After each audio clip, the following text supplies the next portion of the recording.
G'day everyone, in this video we're looking at applying linear modelling and essentially showing how we can find equations and represent these.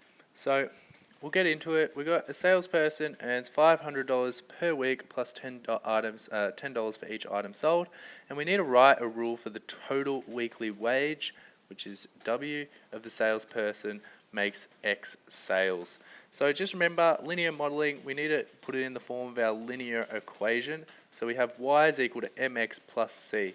So we need to find a constant. So this is something that's always there no matter what, and this is the $500 a week that this person gets paid.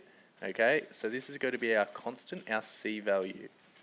Then we need to work out our rate. So what's happening? What they get paid extra for in this circumstance. So they get an extra $10 for each item that they sell. Okay, so that's going to be our rate 10, and it depends on how many sales they make. So now we could write this as an equation. So our total wage, okay, because that's what we're working out, and they get paid $10 per sale, so 10x, and then plus their constant that they've always got, which is their $500.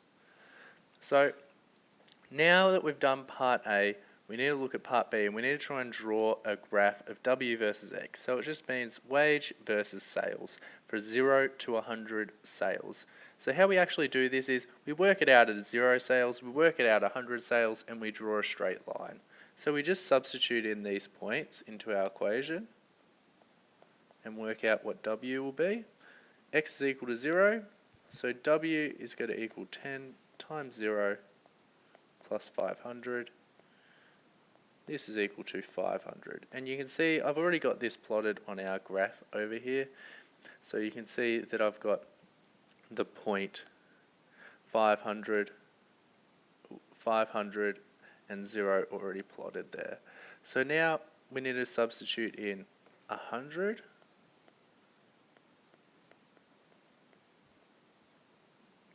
So we've got W is equal to 10 times 100 plus 500. So 10 times 100 is 1,000, and we need a plus 500. So this gives us a value of 1,500. So now we need to plot this on our graph. So just before you do this, I just organise this so this video is a bit shorter. Make sure that your scales goes up by the same amount on the y-axis, and it goes up by the same on the x-axis. They don't have to be the same value, so you can see on my y-axis I go up by 500, while on my x-axis I'm going up by 20 in each increment that I've measured out. So just make sure your scale's there and you label everything. So we've got our point 100 and 1,500. I've already worked it out a little bit before just so I knew what values I'd need to go up to. You always draw your graph after you've done this, and then you draw a straight line in between these two. I don't have a ruler, so it mightn't be perfectly straight, but hopefully you are using a ruler. Alright, just be aware that these are closed dots on the end, because if you remember from our inequalities, it's including these points, and that's a closed dot. Okay, if it was excluding those points, we would have to have an open dot there at those points. Alright, so finally we need to look at C and D, and this is all about just substituting in values. So how much does a salesperson earn a week if they make 25 sales? You could look at this at your graph and go to where 25 would be. 25, that would be about here, around there. Okay, so you'll see that this is about halfway in between 500 and 1,000, so it should be around $750. So let's see if it's around that value. So C, we just need to substitute this in the equation. So we do W is equal to 10 times 25 plus 100. Oh, 500, sorry, not 100. Don't know where I got that from. Okay, 10 times 25, that's 250 plus 500. Look, it is straight on $750. Okay, and that matches our graph, so we know that we haven't made a mistake. Alright, now with D, we're looking at, in a particular week, the salesperson earns $850. How many sales did they make? So this is just the other way. So you can look at the sales at around 850, that would be about here. Okay,